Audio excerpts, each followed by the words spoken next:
A talk show that cuts to the truth, no matter how painful it might be, and no BS. Citizen Smith, Citizen Smith, Citizen Smith. Here's a man who would not take it anymore. A man who stood up against the scum, the dogs, the filth. Here is someone who stood up. It's time for Citizen Smith.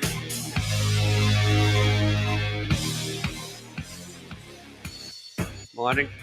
How are you? Very good. PodcastPDX.com.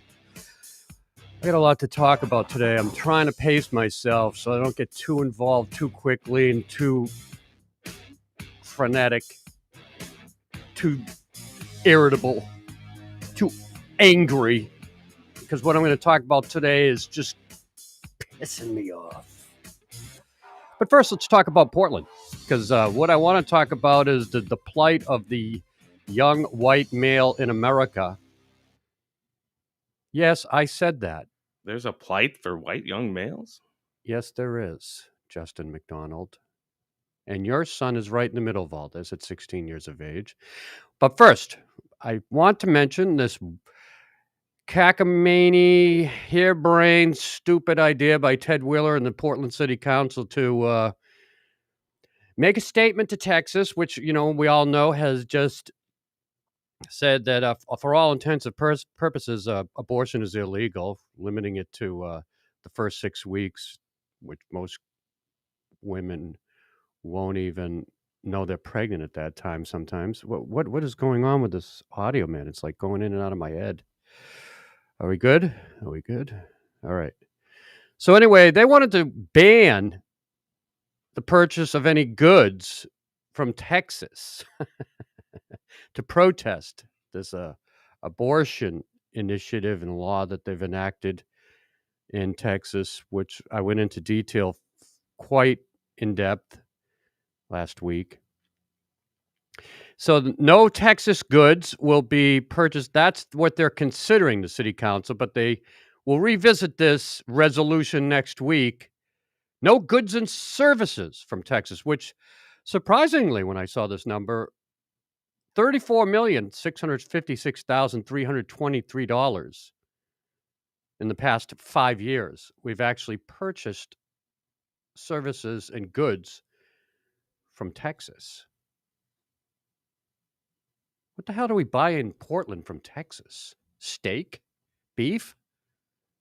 Cowboy hats? Do we have is there like a big need for cowboy hats? Like a cowboy boot store? What about, you know, like a boot horse store. saddles, spurs? What do we buy from Texas that we can't get anywhere else?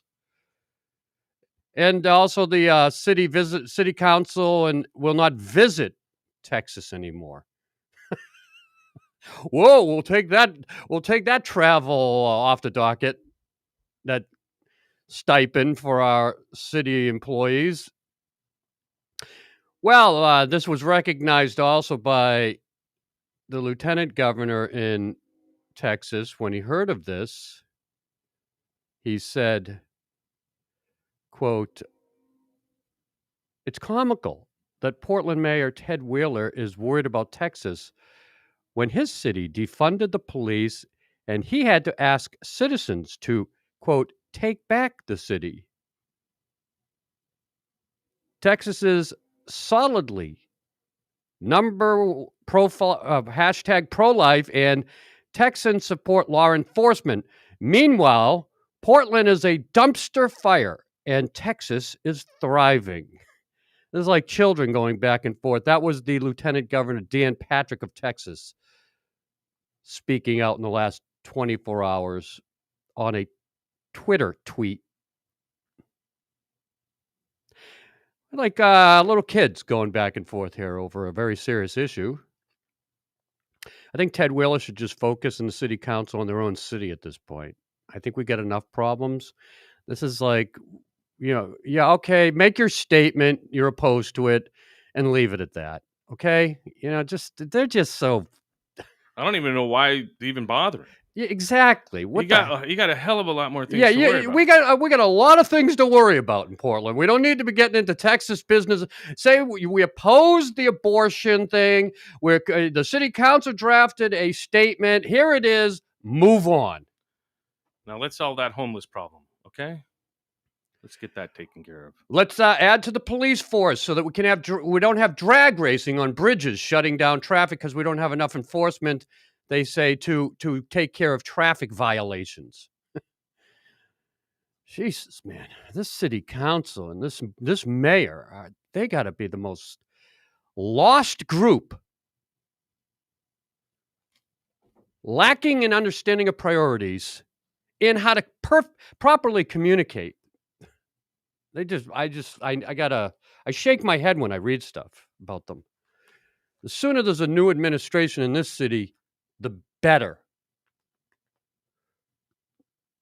Let's talk about quickly the Taliban before I move on to the plight of young white male men in America and the lack of education opportunities to them. Yes, it's true. But first, Taliban proclaims sole rule as new Afghan regime is named. The Islamic Emirate has been formed, and Taliban forces have taken over the last realm of protests and fighting back. The Panjshir Valley, north of Kabul, was defeated. The armed forces there, who knows what happened to them, have been taken down, and thereafter they have proclaimed their new ruling country. And of course, they put into place people that we don't agree with, including, this one kills me, a U.S. designated terrorist with a $5 million bounty. He is now in charge of, where is the title of the man? For internal security. And no minority groups other than the members of the Shiite minority. Oh, it didn't include women or members of the Shiite minority, even though the Afghans said, the Taliban said they would include such representation. Well, what a surprise. They didn't actually do what they said. And meanwhile, I'm going to try to get this guy's name right. Sirajuddin Haqqani is the designated a global terrorist by Washington with close links to Al-Qaeda. He's going to be the head of Minister of Interior with oversight of Afghanistan's police and internal security. This is the guy that has a $5 million bounty on his head by the FBI in America as a terrorist and one of the top terrorists. He's now in charge of that position. I hear they're offering $5 million for any information leading to his arrest. Well, now you can find him. He's in charge of the internal security of Afghanistan and the Minister of the Interior. So if America wants to find him, that's where he is. And the Taliban's supreme leader, Hibatullah Akhundzada, retains overall oversight of staff affairs. The new prime minister is Mallah Hassan Akhund. And this is Afghanistan, right? Yes, the Taliban, who are in control of this new country, the Islamic Emirate, which also harbored Osama bin Laden and was ousted from power by the 2001 U.S. invasion. They're now back in control. Right. Yeah. Well, and this also affects the Forgotten War. What's that? That's the civil war in Yemen. In Yemen right now, I mean, it's like one of the world's worst food security crisis is going on right now. It's been bloody, over 20,000 people over the last 6 years. It's pretty bad. And now they're saying the Taliban is rolling right on in and trying to solve things, if you will. But yeah, now that we've left the region, we're gone. It's only going to get worse. So it's going to keep getting worse. But yeah, we got other things to deal with. Huge crisis in Yemen. Hopefully, we don't have terrorist cells that want to attack America forming. I'm watching this thing on Netflix. I keep taking off my shoes at the airport, and all that stuff. I'm watching this documentary series on Netflix about the 9/11 attack, and It's a pretty long series, 4 parts, I believe. I'm slowly working my way through it as we head towards the 20th anniversary of 9/11. And on the 20th anniversary of 9/11, we've got this. 20 years later, the very place we invaded to get out Osama bin Laden, the war that began in Afghanistan, that is now over, is now back in the hands of the very people we fought to oust 20 years ago because they harbored Osama bin Laden and terrorist cells that were behind the attack on 9/11. Wow, what a waste of 20 years. $3 trillion, whatever the number is that we've totaled. So the Afghans' leadership is exclusively ethnic Pashtun, which is going to cause real trouble.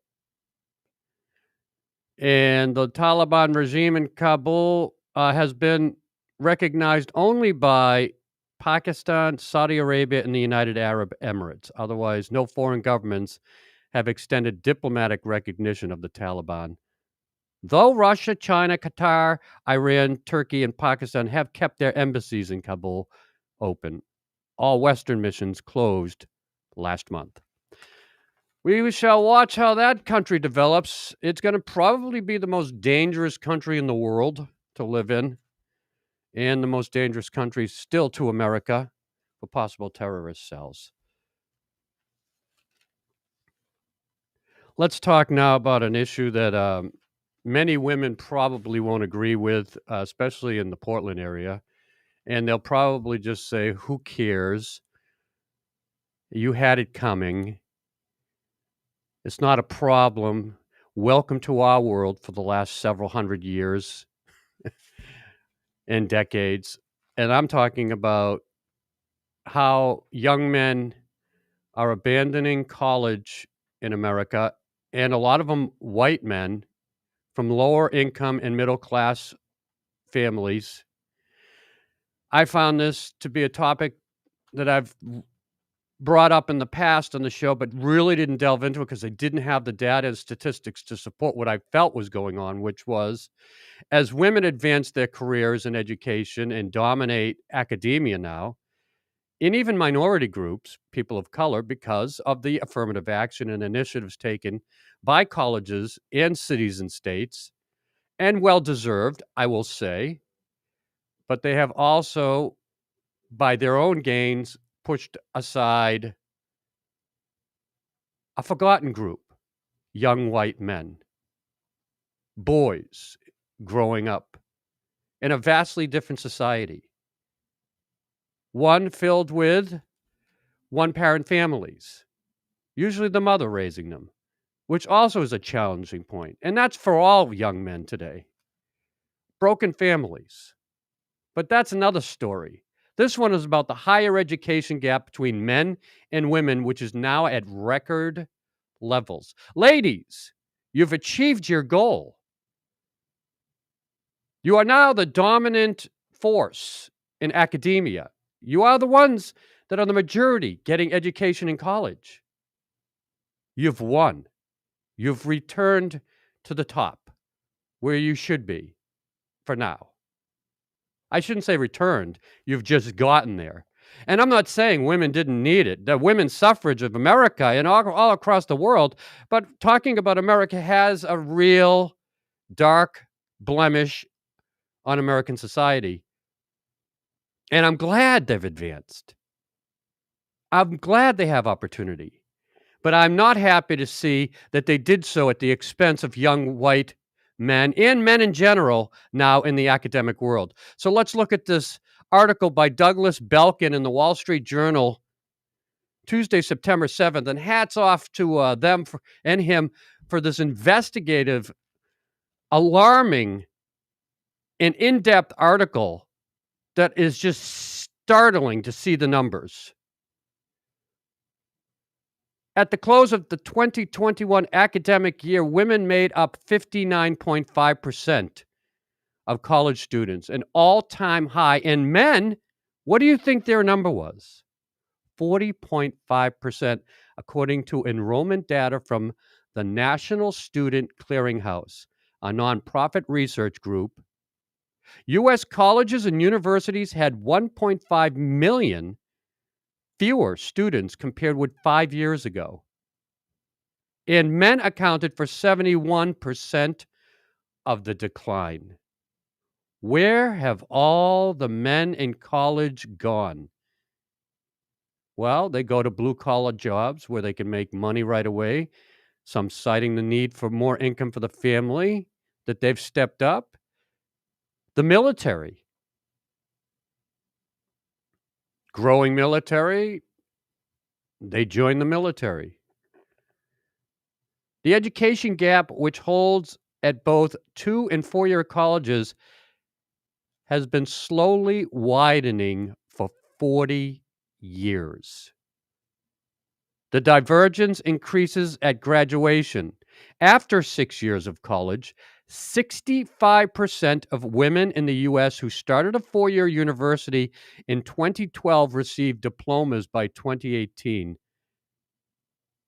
65%, compared to 59% of men during the same period, according to the U.S. Department of Education.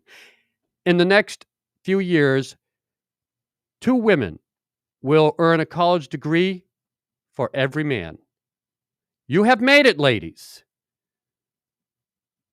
Now let's return to equity and see a more even male and female body at the colleges in America. I don't want to hear any more about how we need help, how we need to be pushed forward. This is 40 years in the making. Most people don't even know these numbers until you're hearing it now. I bet you, I'm sure, in the next few years, as I mentioned, 2 women to every man will earn a college degree. That's a huge differential. And that ain't equity. That's inequity. And it happens to work against men today. I wouldn't want to be a man growing up in this society. You got to compete with way more competition than you ever did, which is fine, but you're not on an equal playing field anymore. Women got the advantage. And they'll say, well, hey, welcome to the world we grew up in past generations where we weren't allowed any opportunity. And I hear you. But moving forward, America can't continue like this.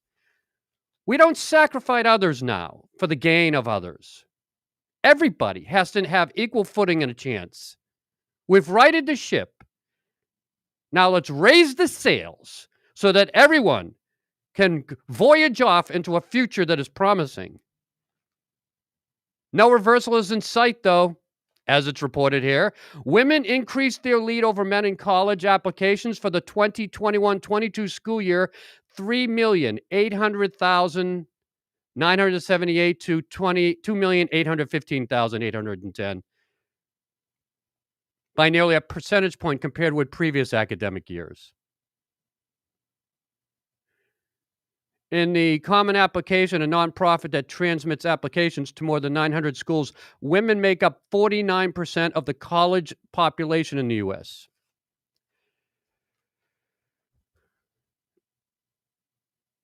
Some schools are quietly trying programs to enroll more men. Oh, yeah, you heard that right. They're actually quietly trying to start programs to enroll more men. Why do they have to be quiet? It's that kind of a hostile environment out there if you say you want to help men get into college. And that ain't America. Why do you need to be hostile, ladies? Groups behind this anti-man go to college group mentality. Why would you have to be hostile? You've won. You've got your college majority going. There shouldn't be anger towards young men in America. They deserve equality too now. So some schools are quietly trying programs to enroll men, but there is scant campus support for spending resources to boost male attendance and retention. How about that? The gender enrollment disparity among nonprofit colleges is widest at private 4-year schools, where the proportion of women during the 2021 2020-21 school year grew to an average of 61 percentage, a record high, clearinghouse data showed. So at private schools and colleges, 61% of the students are women.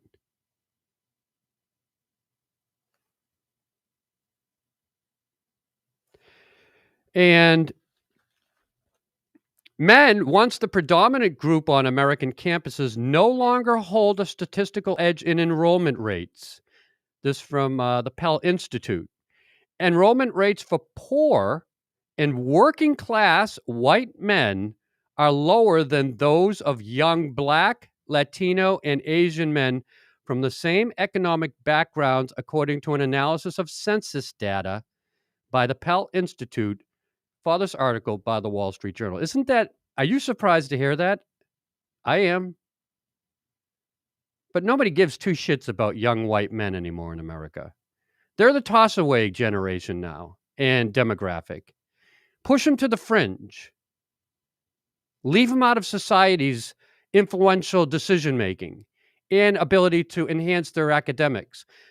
Dumb them down, make them stupid, throw them in the military. That's where we're at today for young white men in America. Does that sound extreme and harsh? It is. And when you get frustrated white men, young, 18 to 21, 22, who don't see a future, are lacking in opportunity, you're going to have problems in society like we've never seen before. And it's already showing. Look at the protests, and people say, oh, who are these young white men protesting in the streets? Well, has society created this, or was this just some rebellion by some extreme protesters? And I say the problems we have today are going to get worse. When this generation of young white men are tossed aside and told essentially, you had your moment in history, you're done, get lost. And that's what's going on. I'm not afraid to talk about this, and I'm glad that this article came out because it really sheds light on a problem that is just not discussed. The decline in male enrollment during the 2021 academic year was highest at two-year community colleges. Family finances are believed to be one cause. Millions of women left jobs to stay home with children when schools closed in the pandemic. Many turned to their sons for help, and some young men quit school to work, said Colleen Coffey, executive director of the College Planning Collaborative at Framingham State University in Massachusetts, a program to keep students in school. Quote, the guys felt they needed to step in quickly. Mrs. Coffey said, it isn't clear how many will return to school after the pandemic. I had never even thought of that one. That's a good point. Social science researchers cite distractions and obstacles to education that weigh more on boys and young men, including video games, pornography, increased fatherlessness, and cases of overdiagnosis of boyhood restlessness and related medications. There was this statistic from the University of Vermont where they cited one student from nearly every high school in Vermont is nominated for a significant scholarship at the campus every year. Most of them are girls, said Jacobs, the university provost for enrollment management. It isn't by design. He said, quote, we want more men in our pipeline, Dr. Jacobs said, but boys graduate from high school and enroll in college at lower rates than girls, both in Vermont and nationwide. I didn't mean the University of Vermont. I meant the state of Vermont for that. That is startling. So boys don't want to enroll in college anymore like they used to. And they're not being pushed. Women are. They're on incentives in scholarships. Women do get them. Boys don't. The young men who enroll lags, and they're lagging behind. Among University of Vermont undergraduates, about 55% of male students graduate in 4 years compared to 70% of women. Quote, I see a lot of guys that are here for 4 years to drink beer, smoke weed, hang out, and get a degree, said Luke Weiss, a civil engineering student. I would say that's probably 75% of the population. Why do boys For ma- gravitate to that I don't think lifestyle it's and even the. I think condition? it's all of them. I think it's a smoke screen, man. But this is where you need help for these kids, and they don't have it. However, women do. In colleges, they have more than 500 women's centers at schools nationwide. Most centers host clubs and organizations that work to help female students succeed. Young women appear eager to take leadership roles, making up 59% of student body presidents in the 2019-20 academic year, and 74% of students body vice presidents they make up. Quote, across all types of institutions, particularly two-year institutions, but also extending into public and private four-year institutions, women dominate student government, Executive Board Oxendine, Mr. Oxendine said, who is Butch Oxendine Jr., Executive Director of the American Student Government Association. And that translates into what's now happening in government. Look at our commissioners, county commissioners in around the Portland area. The 4 county commissioners are all women. The governor of the state is a woman. You look at all the health authority figures that are quoted in articles about the pandemic from Oregon, they're women. I say, where are the men running for office in this state? People say, no, they don't run anymore. It's just the women run. And that starts in college where they're more active. And it follows them through life, which, hey, hats off, ladies. Congratulations. Welcome to the pulpit. Welcome to leadership roles. But that doesn't mean it's good for society that we have a solely female-dominated government. We need diversity. We need male and female voices and leaders. It's not good to have one way or the other. Was it good to have all men? No. Is it good to have all women? No. But we're an ignorant bunch. You know, we think what's good for others is at the sacrifice of others. That's not a good way to approach life. I can't wait for robots. All right, rounding out this article, it says, quote, what I see here is a kind of hope deficit. This is from Ed Grakowski, Senior Vice President of Junior Achievement USA, which works with about 5 million students every year to teach about career paths, financial literacy, and entrepreneurship. That is a strong statement. What I see here is a kind of hope deficit in young boys he's referring to, and men. Young men get little help in part because schools are focused on encouraging historically underrepresented students.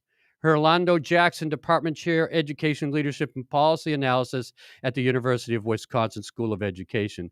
He said few campuses have been willing to spend limited funds on male underachievement that would also benefit white men, risking criticism for assisting those who have historically held the biggest educational advantages. That is the key point. We've been following this path for decades, and now we're at a point where, yes, white men, white male students, and young boys preparing for college through high school, they need some help now because they've been tossed aside. If I'm a parent and I have a young white child, boy, 15, 16, 17 years of age, I'm looking out for him. You got to watch his back because ain't nobody else helping him now. In fact, they want to boot him aside. It's a hostile environment out there for those kids, for those young boys. You're entering a world that doesn't want anything to do with you, and they ain't there to help you. As a country, we don't have the tools yet to help white men who find themselves needing help, said Dr. Jackson. Quote, to be in a time when there are groups of white men that are falling through the cracks, it's hard. End quote. Keith E. Smith, a mental health counselor and men's outreach coordinator at the University of Vermont, said that when he started working at the school in 2006, he found that men were much more likely to face consequences for the trouble they caused under the influence of drugs and alcohol. In 2008, Mr. Smith proposed a men's center to help male students succeed. The proposal drew criticism from women who asked, quote, "Why would you give more resources to the most privileged group on campus?" End quote, he said. Funding wasn't appropriated, he said, and the center was never built. The University of Oregon has one of the few college men's centers which offers help for mental and physical health. Quote, "Men don't need to pull themselves up by their bootstraps," said Kerry Frazee, Director of Prevention Services who works with the center. Quote, "No one can do it all by themselves." I reached out to her for an interview. Since the University of Oregon is one of the few colleges offering a center to help men in colleges when they're facing obstacles and challenges mentally, academically. And this is a travesty. It is a tragedy going on right now in America. And we need equity for everybody. And that even includes young white men.